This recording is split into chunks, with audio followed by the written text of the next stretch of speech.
Hi everyone. Now we are going to discuss about malaria, which is one of the type of insect-borne diseases. As we know, malaria is the most important parasite disease of mankind, and the word malaria was derived in 1753 from two Italian words called mal, which means bad, and aria means air. As this word was given like that because it was believed to be caused by foul gases that was emanating from the marshy soil. Okay, so this is how the word malaria was derived from the Italian. And then malaria, as I told you, is a mosquito-borne infectious disease of humans and as well as other animals, which is caused by protozoan parasites, a group of single-cell microorganisms of the genus Plasmodium. So here you can see the Plasmodium falciparum, Plasmodium vivax, Plasmodium ovale, Plasmodium malaria. So these are the few species which are belonging to the genus Plasmodium, which are involved in causing the disease called malaria. Then coming to the historical background of this malaria, it has been noted for more than 4,000 years. The symptoms of the malaria were described in ancient Chinese medical writings. In 2700 BC, malaria became widely recognized in Greece by the 4th century BC, and it was responsible for the decline of many of the city-state population. That means there the population was decreased. Why? Because they all dead and some were frightened about this and they left the city. A number of Roman writers attributed malaria disease to the swamps. Romans noticed that they got sick when they took walks in the night air.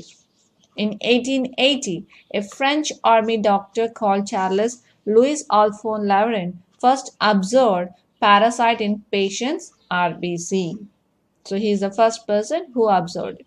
And in 1898, we all well know that Mr. Ronald Ross finally proved that malaria is transmitted by mosquito, because of which he was awarded with Nobel Prize in the year 1902. And what is the causative agent of malaria disease? Obviously, it is Plasmodium. So, malaria is an acute infectious disease of the blood caused by one of the four species or anyone of the protozoal genus Plasmodium, which is a sporozoan. So, Plasmodium falciparum, the deadliest Plasmodium species, and it is the most common type of malaria parasite and responsible for most malaria deaths worldwide. Then Plasmodium vivax, which is the most common one but mainly found in Asia and South America. And Plasmodium ovale, fairly uncommon and can remain in your liver for several years without producing symptoms. Then Plasmodium malariae is quite rare and usually found in Africa. So this is all about the causative agent of malaria. Then coming to the life cycle of this malarial parasite. So here life cycle is going to exist in two different hosts. Obviously one is the man and second one is the mosquito. In man, human cycle. In man, if the parasite is going to occur, that we call it as a human cycle. In mosquito, it is going to be called as mosquito. So then what is the name of the mosquito and which type of mosquito it is? It is female Anopheles mosquito. In man, the parasite resides inside the liver cells and as well as the red blood cells, that is RBC, and multiply asexually. The parasite is going to reside in liver cells and RBC of a man or human, and they are going to multiply asexually. Hence, man represents intermediate host. Here, the main host is not the man. He is going to act as an intermediate host. We will discuss in detail. Then the second host is going to be a female Anopheles mosquito. Female Anopheles mosquito. We are having the different types of the mosquitoes which are involved in carrying different types of diseases. But here the female Anopheles mosquito is mainly involved in transmitting the malaria disease. So here the type of the cycle that it is going to have is a sexual reproduction which takes place inside the mosquito. Hence, mosquito represents the definite host. You have to remember, regarding the malarial parasite, the human is going to act as an intermediate host and mosquito is going to act as a definite host. So these are the oconite stage of malarial parasite, that is Plasmodium. This is the sporozoid form and this is the merozoid form. Then first cycle, that is human cycle or asexual cycle, which is also called as schizogony. Okay, so you're having, I told you, 2 cycles have to be completely having the life cycle. So first cycle is human cycle. So here it starts with the introduction of the sporozoids into the human by the bite of the infected Anopheles mosquito. And the human cycle comprises the following stages. So what are those 4 stages? Pre-erythrocytic schizogony, erythrocytic schizogony, gametogamy, exoerythrocytic schizogony. So the mosquito, the malarial parasite is going to have the completing its life cycle in 2 hosts. One is the human, another one is the mosquito. So the first cycle is human cycle, which is acting as an intermediate host. And this intermediate host cycle is going to be called as asexual cycle, human cycle, or schizogony cycle. Now, once an infected mosquito is going to bite a human, it is going to have the introduction of the sporozoids into the human. And now this is going to have the modifications, and this cycle is going to be classified mainly into 4 stages. The first stage is called as pre-erythrocytic schizogony, erythrocytic schizogony, gametogamy, exoerythrocytic schizogony. Now let's see what is a pre-erythrocytic schizogony. Sporozoids enter into the hepatic cell, that is liver cells, and there they undergo asexual reproduction or schizogony and produce merozoids. So this is all going to be called as pre-erythrocytic schizogony. As soon as the mosquito is going to give the sporozoids, these sporozoids will move to the liver, that is hepatic cells, parenchymatix hepatic cells. They are going to reside there and they undergoes asexual reproduction or schizogony and produce merozoids through trophozoid and schizon stages. And merozoids liberate in pre-erythrocytic schizogony are called as cryptomerozoids. They are going to be called as cryptomerozoids. And the large merozoids reinfect fresh liver cells, and smaller merozoids are going to enter the blood circulation and infect RBC cells. And there is no pathological changes or clinical symptoms are seen at this stage, and parasites are not found in the peripheral blood. So we cannot detect the malaria at this condition. Then moving to the second condition, that is erythrocytic schizogony, where during this phase the parasites reside inside the RBC cell and passes through the stages of trophozoid, schizont, and merozoids. These forms can be demonstrated in thick or thin smears of peripheral blood. That means we can detect by taking the blood sample whether you are having the malaria disease or not. But in the previous stage, we can't. So parasite feeds on hemoglobin of RBC, and this cycle, that is erythrocytic cycle, is going to last for about 48 to 72 hours in Plasmodium vivax and 48 hours in Plasmodium falciparum. In case of Plasmodium vivax, a single parasite infects one RBC, whereas in case of Plasmodium falciparum, more than one parasite can infect a single RBC. That means that's the reason why Plasmodium falciparum is very dangerous, because multiple infection is going to occur. So this is what the erythrocytic schizogony is. Then moving to the gametogamy, the third stage. After the parasites have passed through this erythrocytic schizogony for a certain period, some of the merozoids, instead of developing into trophozoids and schizon, give rise to gametocytes, which develop in the RBC of capillaries of internal organs like spleen and bone marrow and mature in 4 days. Only mature gametocytes are found in the peripheral blood. No febrile reaction occurs in host during gametogamy. A person who harbors these gametocytes is referred to as a carrier. He may have the malaria or not, but if the person is going to have these gametocytes, he may act as a carrier. Now, when a mosquito comes and bites this infected person, that is going to carry these gametocytes. Now, the third stage is exoerythrocytic zygogony. After the establishment of blood infection, the initial erythrocytic phase disappears in Plasmodium falciparum, whereas in Plasmodium vivax, ovale, and malariae, it persists in the form of a local liver cell cycle. That is, it is going to have this pre-erythrocytic zygogony. The persistence of this last tissue phase is called as exoerythrocytic zygogony, and it is responsible for relapses in vivax, ovale, and quarant malariae. And merozoites liberate in this phase are called as phanerozoites. Initially, we call them as cryptozoites, but in the exoerythrocytic cycle, we are going to call them as phanerozoites. Remember those names, phanerozoites, and here they are going to be called as cryptozoites. So these are the different stages. Now the mosquito has bitten the infected person, and these gametocytes has entered into the mosquito. Now what is happening in the mosquito, which is the main host of this Plasmodium parasite? Let's see. So coming to the mosquito cycle, which is also called as sexual cycle or sporogony, whereas the human cycle is called as zygogony, and here it is going to be called as sporogony.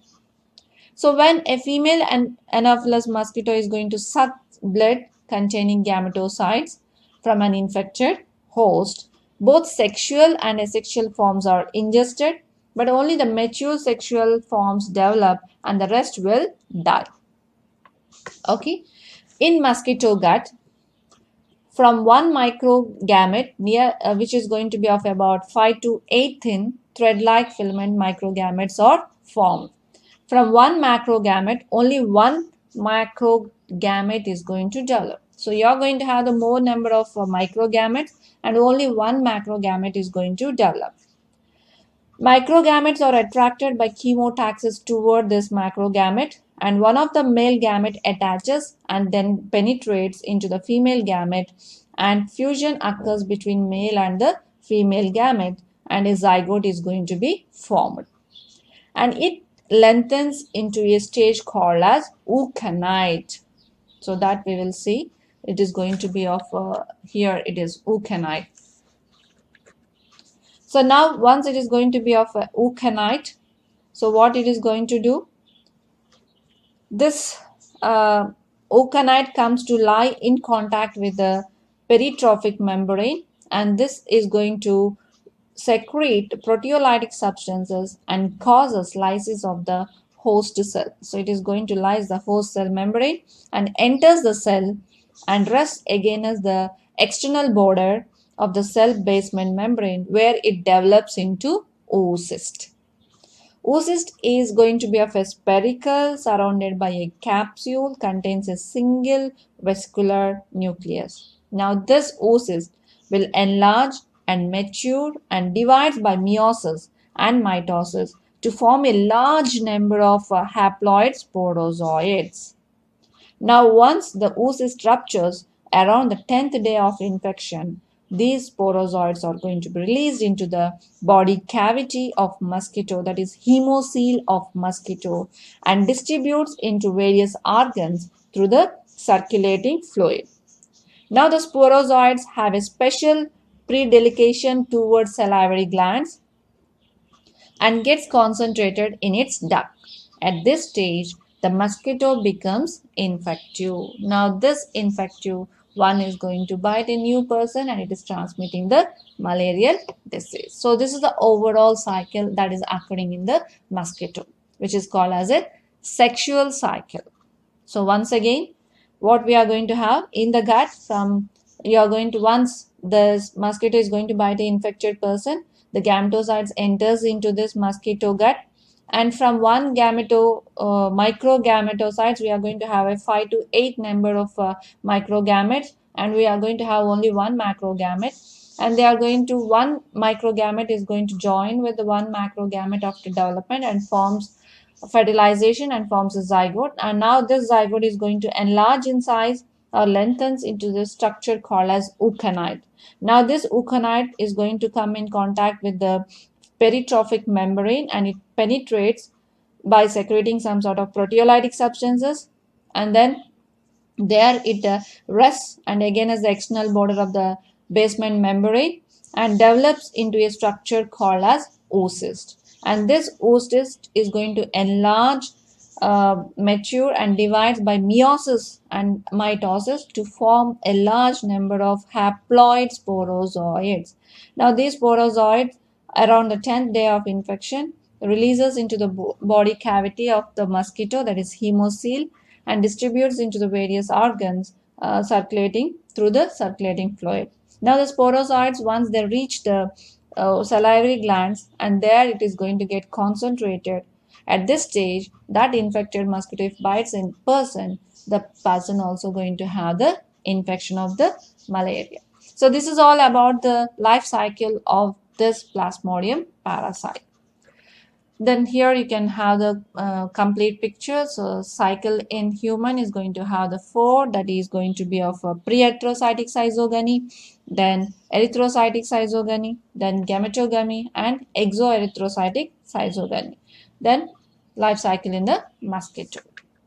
So this is a detail of all the stages of malarial parasite, that is Plasmodium. So here you can see what are the infective stages.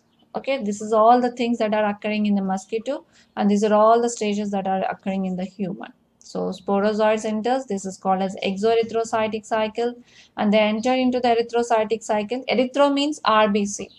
So RBC containing all the things, and then here you're going to have the gametogamy. Okay, so where the formation of gametes are occurring, and again if you're having, that is going to be called as exoerythrocytic schizogony. And this is all going to be the sporogonic cycle. The mosquito cycle is also called as sporogonic cycle, and this is also called as cytogony cycle. Okay, and here you can see this eye dark one is going to indicate as the infective stages. So where the infective stages are, they are going to be, and the D is going to indicate the diagnostic. So where you can diagnose whether you are having the malaria or these other things. So cytogone stage is the one where you can identify the infection. So this is all about the life cycle of malarial parasite, that is Plasmodium species. Then moving to the epidemiology. So here the epidemiology, the malaria is caused by Plasmodium parasite, and the parasite can be spread to humans through the bites of infected mosquitoes.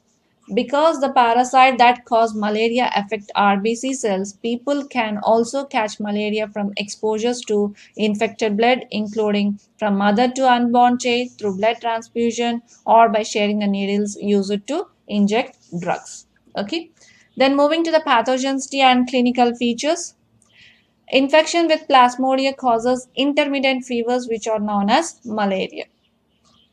And different species cause different types of malaria, like vivax is going to call as vivax malaria, which is also called as benign tertian malaria. Then falciparum malaria, which is called as malignant tertian malaria. Then Plasmodium malaria, quarantine malaria, which is called as malaria malaria, and ovale is called as ovale malaria. So these are the other names. Maybe you may get these in entrance point of examinations. You can have a remembrance of these things. Then moving to the pathogenicity and clinical features. So clinical features of malaria are febrile paroxysm, anemia, and splenomegaly. What is meant by febrile paroxysm? This is going to show a succession of 3 stages. One is the cold stage, then second one is the hot stage, then sweating stage. The cold stage, that means your body is going to have very cool and lasting for 20 minutes to 1 hour. Hot stage, it is also lasting for 1 to 4 hours, and the sweating stage is going to last for 2 to 3 hours. Total duration is going to vary from 6 to 10 hours, and febrile paroxysm coincide with erythrocytic schizogony. That means This is going to cold, hot, everything is going to occur because of the breakage of the RBC cells by these parasites. In falciparum malariae, the febrile paroxysm may not show three successive cold, hot, and sweating stages. It may have only two or anything. The fever may be continuous or remnant due to the several generation of parasites multiplying at different intervals. Whereas in vivax, novel, and quarantine malaria relapses or recrudescence are seen due to persistence of exoerythrocytic phases. So this is all about the febrile paroxysm where you are going to say this one. Then moving to the second type, that is anemic condition, where anemia is a microcystic or normocytic hypochromic type due to the breakdown of RBC. So if your RBC cells are breaking, you won't have the hemoglobin, which leads to the anemia condition. Then splenomegaly, it is an important physical sign. In primary cases, the enlargement is very slight, but in some paroxysms, it will be palpable. And the complications, this is going to be splenomegaly, means the liver is going to be affected. So that's why this is called as splenomegaly. Okay. Then complications of falciparum malaria. I told you this is the most dangerous malarial parasite. So we have to have a specific note on it. In falciparum malariae, the infected RBC are agglutinated, a phenomenon known as pernicious malaria, which is a highly fatal condition. And the clinical manifestations of this pernicious malaria are grouped into three clinical types, that is cerebral malaria, algid malaria, and septicemia malaria. The black water fever is another complication of falciparum malaria, where RBC are lysed and hemoglobin is excreted in urine. Therefore, the urine appears black in color, what we commonly call as black water fever, which is the causative is falciparum, that is Plasmodium falciparum, which is called as falciparum malaria. Then benign malaria is going to be caused by Malariae ovale vivax and malignant by the falciparum. So this is all about the pathogenicity and clinical feature of Plasmodium parasite. Then what are the symptoms that we are going to have? So you may have the high temperature, you may have the sweat and chills, then headaches, then you may sense of nausea, and you can vomit also, diarrhea, muscle pains. So these are the few symptoms that you are going to occur. Then what are the laboratory diagnoses? So in severe malaria, clinical findings are more striking and may increase the index of suspicion for malaria. If possible, clinical findings should always be confirmed by a laboratory test for malaria. So this technique, that means we are having the three types of laboratory diagnosis, mainly microscopic, molecular diagnosis, and then we are going to have the serology. So coming to the microscopic diagnosis, this technique remains the gold standard for laboratory confirmation of malaria. By having this blood sample and smear preparations, you can identify. The malarial parasites can be identified by examining under the microscope. A drop of the patient's blood was spread out as a thin or thick smear and stained with different types of the stains like a Giemsa stain, Leishman stain, or Field stains, or JSB stain in infected red blood cells. So here you can see. So these are all the different stages of falciparum, and the ring form and the gametocyte form of falciparum you can see. Then molecular diagnosis. Parasite nucleic acids are detected using PCR technique, that is polymerase chain reaction, and is most useful for confirming the species of malarial parasite, whether it is a ovale, malaria, falciparum, whatever it may be. The species is going to be identified by this molecular diagnostic method. Okay. And then coming to the serology. Serology detects antibodies against malarial parasite using either indirect immunofluorescence or the ELISA method, that is enzyme-linked immunosorbent assay. Serology does not detect current infection but rather measures the past exposure. So that is the main drawback. Immediately we cannot diagnose it, but we can have whether we got affected with the malaria or not is going to be confirmed by this serology technique. So this is all about the laboratory diagnosis. Then moving to the prevention and control. So obviously, coming to the prevention, the first thing is control the source of transmission. What is the source of transmission here? The mosquito. So we have to cure the patients and the carriers who are carrying these gametocides in them. Use gametocides and blood cystinusides simultaneously, like chloroquine, atramycin, and atrozinate, and primaquine, etc. are the medications that can be used. And then cut off the route of transmission. As I told you, we have to prevent the mosquitoes by killing Anopheles mosquitoes, by spraying the insecticide sprays. Avoid multiple of mosquitoes. Personal protection by having the mosquito nets, repellents, long cloths, wearing the long cloths like this, so we can have the cut off the root transmission.